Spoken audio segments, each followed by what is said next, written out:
Friends, students, professionals, job seekers, engineers, managers and company honours. मेरा नाम सुभाष जुनेजा है। मैंने लास्ट 30 इयर्स इंडस्ट्रीज़ में काम किया है as senior general manager operations, और मैंने मल्टीपल इंटरव्यूज़ कंडक्ट किए हैं as well as training programmes with practical approach, जो मेरी हमेशा कोशिश रहती है और इजी टू अंडरस्टैंड। और मैंने कंपनीज़ के अंदर, चाहे वो छोटी स्मॉल स्केल कंपनीज़ हों चाहे मीडियम स्केल कंपनी हो, फैक्ट्री इम्प्रूवमेंट्स के ऊपर काफ़ी कार्य किए हैं। और दोस्तों, मैंने यह वीडियो क्वालिटी मैनेजमेंट सिस्टम यानी कि QMS सीरीज़ पर बनाई है, और मेरी इस वीडियो का टॉपिक है SMED, that is single minute exchange of dice. जब इस वीडियो को आप देखेंगे तो एक बहुत पावरफुल यूज़फुल टूल है, जो आप इसको इंडस्ट्रीज़ में यूज़ करके या अपनी नॉलेज को गेन करके अपने इंटरव्यू स्किल्स को बढ़ा सकते हैं और अपनी नॉलेज स्किल को भी बढ़ा सकते हैं। आज मैंने आपको एक 3 इम्पॉर्टेंट कार्य करने के लिए कहूँगा, जिसमें पहला नंबर है, आप मेरी इस वीडियो को शेयर ज़रूर करिए अपने टीम या अपने ग्रुप या अपने साथियों के साथ। लाइक ज़रूर करिएगा ताकि हमारा मोटिवेशंस बढ़े। और सबसे बड़ा इम्पॉर्टेंट है वो है सब्सक्राइब करना। और मेरा विश्वास है कि हम इन तीनों को मिला करके जब हम काम करेंगे तो हमारे सभी साथियों को भी अच्छी नौकरी और अगली प्रमोशन या कंपनी ऑनर्स के लिए भी फैक्ट्री इम्प्रूवमेंट्स की एक्टिविटीज़ के अंदर सक्सेस मिलेगी। चलिए दोस्तों, अब हम अपनी वीडियो शुरू करते हैं SMED पर। Single minute exchange of dice, SMED। अगर मैं इसको बात करूं तो पहले ब्रॉडरली मैं आपको एक बेसिक्स समझाता हूं कि SMED होता क्या है। बेसिकली ये टोयोटा सिस्टम्स प्रोडक्शन सिस्टम के अंदर एक SMED टेक्निक यूज़ की गई थी। पहले क्या होता था कि एक डाई को जब हम चेंज करते थे प्रेस टूल्स या प्रेसेस के ऊपर, तो उसके ऊपर काफ़ी टाइम लग जाता था, 2-2, 3-3 घंटे लग जाते थे। तो उससे हमारी प्रोडक्टिविटी कम निकलती थी और हमारा सेटअप टाइम काफ़ी लगता था। तो SMED से क्या हुआ कि हमने धीरे धीरे करके उसको इम्प्रूव किया। मैं बात कर रहा हूँ आज से 40 to 50 ईयर्स बैक, जब टोयोटा SMED के ऊपर इस तरह की इम्प्रूवमेंट कर रहा था TPS सिस्टम यानी कि टोयोटा प्रोडक्शन सिस्टम के अंदर। तो अब इसमें क्या होता है, significantly reduce the time required to change over और setup the equipments of process. तो जो इन बिटवीन जो प्रोडक्शन रन होता है, जहां हम वेस्ट कर रहे होते हैं, नॉन प्रोडक्टिव टाइम होता है, उसको हम इम्प्रूव कर सकते हैं। नाउ कमिंग टू की एस्पेक्ट्स ऑफ SMED। SMED एक मेथोलॉजी है जिससे हम अपना सेटअप टाइम को रिड्यूस कर सकते हैं, और सिंगल डिजिट्स मिनट्स यानी कि लेस देन 10 मिनट्स की हम बात करते हैं इसके अंदर। ये गोल हमें अचीव करना होता है। पर्पस क्या है, reduce down time, increase flexibility, enhance productivity, और क्वालिटी भी इससे इम्प्रूव होती है। नाउ अब हम नेक्स्ट लेवल पर चलते हैं कि SMED के प्रिंसिपल्स क्या क्या हैं। तो सबसे पहला जो प्रिंसिपल है, दिस इज़ वेरी इंपॉर्टेंट, आप इसको नोट करिएगा। मेरा जो सेटअप है उसके अंदर डेफिनेटली 2 लेवल पर सेटअप हो रहे होते हैं। एक इंटरनल सेटअप होता है और एक मेरा एक्सटर्नल सेटअप होता है। मैंने इसको एग्जांपल में भी दिया है, जैसे कि आपको एक चेंजिंग करनी है डाई या टूलिंग को चेंज करना है, तो इसमें क्या है कि इक्विपमेंट या आपकी मशीन बंद होगी। बट एक्सटर्नल के अंदर क्या है, जैसे मटेरियल है, टूल है, जैसे अगर आप शीट मेटल की बात कर रहे हो तो आपका जो मटेरियल है वो पहले ही रेडी होना चाहिए, या मेरी स्ट्रिप्स पहले ही रेडी होनी चाहिए, या बेसिक टूल्स जो हैं वो पहले ही रेडी होनी चाहिए, ताकि मैं अपना जो इक्विपमेंट का जो आइडल टाइम है, जो जिसके अंदर मैं प्रोडक्शन नहीं निकाल रहा हूँ, वो कम से कम कर सकूँ। इंटरनल सेटअप के अंदर तो मुझे मालूम है कि मेरे को डाई चेंज करनी है तो मेरा इक्विपमेंट रुकेगा ही रुकेगा। बट एक्सटर्नल के अंदर मैं पहले तैयारी कर सकता हूं जब मैं प्रोडक्शन कर रहा हूं एक लॉट की। Convert internal and external setup task. अब इसको हमें इंप्रूव करना है। वो कैसे, प्रिपरेशन करो और प्री सेट टूल्स की तैयारी करो, जिसके अंदर मैं छोटा सा एग्जांपल देता हूं कि जैसे मेरे को अपने टूल को लोड करना है, तो मेरी एक ट्रॉली जिसके अंदर रोलर लगे हुए हों वो पहले ही तैयार होनी चाहिए, एडवांस में ही तैयारी करनी है मेरे को। अगर मेरा लेवल डिफरेंस है तो मैं पहले ही अपने डाइस के अंदर भी कुछ सेटअप, नीचे जो ब्लॉक्स लग जाते हैं वो मैं पहले ही तैयार करके रखूं। तीसरे लेवल पर आता है streamline and standardise the setup procedure. Standardise करना बहुत ज़रूरी है। ये नहीं कि हर बारी मैं कुछ नया स्टैंडर्ड्स के साथ कर रहा हूँ, उससे मेरा फिर और ज़्यादा टाइम लगेगा। और simplifications, very simple process, quick change devices use करिए ताकि मेरा जो टाइम है वो रिड्यूस हो सके।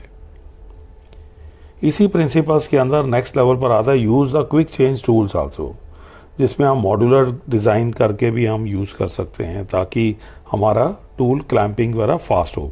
इसके बाद में आता है कंटिन्यूअस इंप्रूवमेंट। ये खाली एक लेवल पर जाके नहीं रुकता। अगर लेट्स सपोज आपने 10 मिनट से आपने 8 सेकंड पर 8 मिनट पर आए हैं तो उसको और फर्दर रिड्यूस करना है। तो it's a continuous improvements and feedback loop also, कि मैंने ये एक्टिविटीज़ करी, गैदर किया इंसाइट्स और उसको सजेशंस में लिया और फिर मैंने इंप्रूव करना और फर्दर शुरू कर दिया। ये एक मैंने एग्जांपल शो किया है। पहले जो प्लेट थी विदाउट स्लॉट थी, मैंने ऊपर से एक बोल्ट टाइट कर रहा हूँ, बट दूसरा मैंने किया जिसके अंदर मैंने स्लॉट कर दिया। अब उसके अंदर मैंने सीधा एक स्लाइड किया और ऊपर से मैंने टाइट कर दिया। अब देखिए दोस्तों कितना टाइम मेरा बच जाएगा। इसी तरीके से वन टर्न बोल्ट टेक्निक, इसमें क्या होता है कि मैंने अंदर एक सी वॉशर लगानी है तो उसको मैंने स्लॉट काट दिया। ऐसे ही मैंने एक स्लॉट काटा हुआ है एक सर्कल के साथ में, मैंने अपने बोल्ट के अंदर भी एक रेफरेंस के लिए अंदर डालने के लिए एक स्लॉट काट दिया ताकि मेरा सीधा बोल्ट उसके अंदर जाएगा और मैं टर्न करूंगा और उसको टाइट कर लूंगा। एक ये टी फास्टनर्स है जिससे हम नॉर्मली हम यूज भी करते हैं, जिसे हम हिंदी में पाना भी कहते हैं, स्कूटर्स वगैरह को अनलोड को निकालने के लिए। तो सिमिलर टेक्निक हम यूज कर सकते हैं SMED में भी। इसके बाद में आता है flexible and user friendly loading unloading technique. इस तरह के क्लैंप्स यूज कर सकते हैं, that is very fast quick. Same way अगला जो है उसके अंदर यह है कि मेरा एक क्लैंप है जिसके अंदर मैंने हाइट एडजस्टमेंट कर रखी है। इसके बाद में जो मैं ट्रॉली का जैसे मैं आपको बता रहा था कि उसके अंदर नीचे रोलर लगे हुए हैं और मशीन के ऊपर मैं अपने डाई को स्लाइड कर सकता हूँ। नाउ कमिंग टू इसके इम्प्लीमेंटेशन स्टेप्स क्या क्या है। दोस्तों ये जितनी भी चीज़ें मैं आपको बता रहा हूँ ये आपको किसी बुक्स वगैरह में उसमें नहीं मिलेगी। मैंने ये अपने एक्सपीरियंस से, अपनी नॉलेज से बनाया है ताकि आपको इजीली समझ आए और सिंपल लैंग्वेज में समझ आए। पहला क्या आएगा, एनालाइज करंट सेटअप। सबसे पहला तो ये है कि मैं आज करंट सिचुएशन क्या है। फिर जैसे मैंने आपको पहले भी बताया इंटरनल एंड एक्सटर्नल टास्क को मैं अलग अलग करूंगा। फिर उसके बाद में सबसे इजी क्या है मेरा इंटरनल टास्क के अंदर, ताकि मैं अपने इंटरनल टास्क के अंदर क्या क्या चीज़ें यूज़ कर सकता हूँ। क्विक चेंजिंग टूलिंग यूज़ कर सकता हूँ, स्टैंडर्डाइजिंग का प्रोसेसर यूज़ कर सकता हूँ। इसके बाद में आता है मेरा एक्सटर्नल सेटअप्स के अंदर। इसके अंदर क्या क्या चीज़ें हो सकती हैं, मेरे को टूल पहले प्रिपेयर करना है, मटेरियल करना है, डॉक्यूमेंटेशन इन एडवांस। इसके बाद में आता है मेरा implement the quick change tool and technique. इसमें क्या होगा, मैं कुछ चीज़ें टेक्निक यूज़ करूंगा जिससे कि मेरा जो टूल्स एंड टेक्निक्स वगैरह का यूज़ करने से मेरा टाइमिंग कम से कम लगे। अब इसके बाद अगला आता है, ये ज़रूरी नहीं है कि हमने ये 5 स्टेप पहले कर लिया। अब ये बहुत इंपॉर्टेंट है कि मेरे को अपनी टीम को भी ट्रेन करना है ताकि मेरी पूरी टीम की इन्वॉल्वमेंट कंटिन्यूअस इंप्रूवमेंट एफर्ट्स में भी होनी चाहिए। और नेक्स्ट लेवल पे आता है मॉनिटर एंड रिव्यू। मेरे को और आगे फर्दर रिड्यूस क्या क्या चीज़ें करनी है, कहाँ पे मेरे को अच्छा गेन मिल सकता है, तो ये कंटिन्यूअस प्रोसेस चलेगा। इससे बेनिफिट्स क्या क्या होंगे, सीधा सीधा रिड्यूस सेटअप टाइम, ये तो बहुत ज़रूरी है, हो भी जाएगा। और आपकी प्रोडक्शन जो है फ्लेक्सिबिलिटी की तरफ चली जाएगी। आपकी डिफरेंट टाइप के मॉडल अगर आप बनाते हैं तो वो उसमें फ्लेक्सिबिलिटी आएगी। एनहांस प्रोडक्टिविटी बढ़ेगी। प्रोडक्टिविटी बेसिकली खाली प्रोडक्शन नहीं होता, प्रोडक्टिविटी का मतलब होता है साथ में क्वालिटी भी इम्प्रूव होती है। इसके बाद में आता है इम्प्रूव क्वालिटी नेक्स्ट लेवल पे। उसके बाद में मेरी कॉस्टिंग भी रिड्यूस हो जाएगी। डेफिनेटली जब मेरा लेबर कॉस्ट, सेटअप कॉस्ट ये कम होगी तो मेरी प्रोडक्शन बढ़ेगी।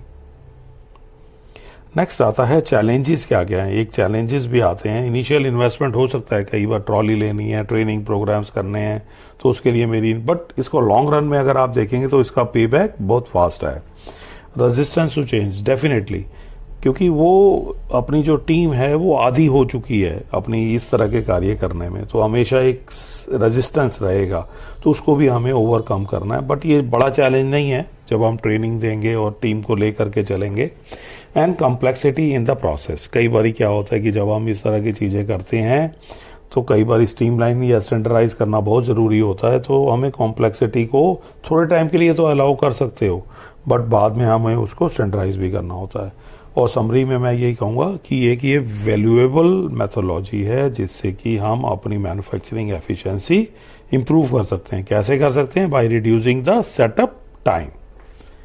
तो let's connect with us sir, and आप सब्सक्राइब करिए माय फैक्ट्री ट्रेनिंग। डेफिनेटली इस तरह की मल्टीपल ट्रेनिंग प्रोग्राम्स आपके ऑलरेडी लोडेड हैं और आने वाले टाइम में और भी आ रहे हैं। तो इससे आपको बड़ा गेन ये है कि आपका जितनी भी नई वाली आएंगी आपको इमीडिएटली मैसेज आएगा, क्लिक करिए।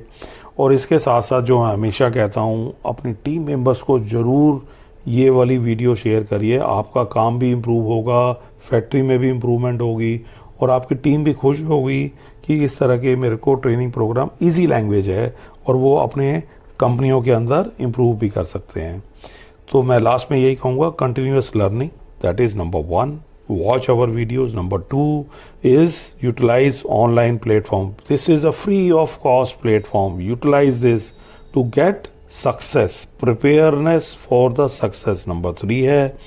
और 4 नंबर पे आपको जो आउटकम मिलने वाली है, you are going to become confident, focused approach हो जाएगी, प्रॉब्लम सॉल्वर हो जाओगे एंड प्रैक्टिकली आप ये जितनी भी इम्प्रूवमेंट है अपनी कंपनी में करेंगे।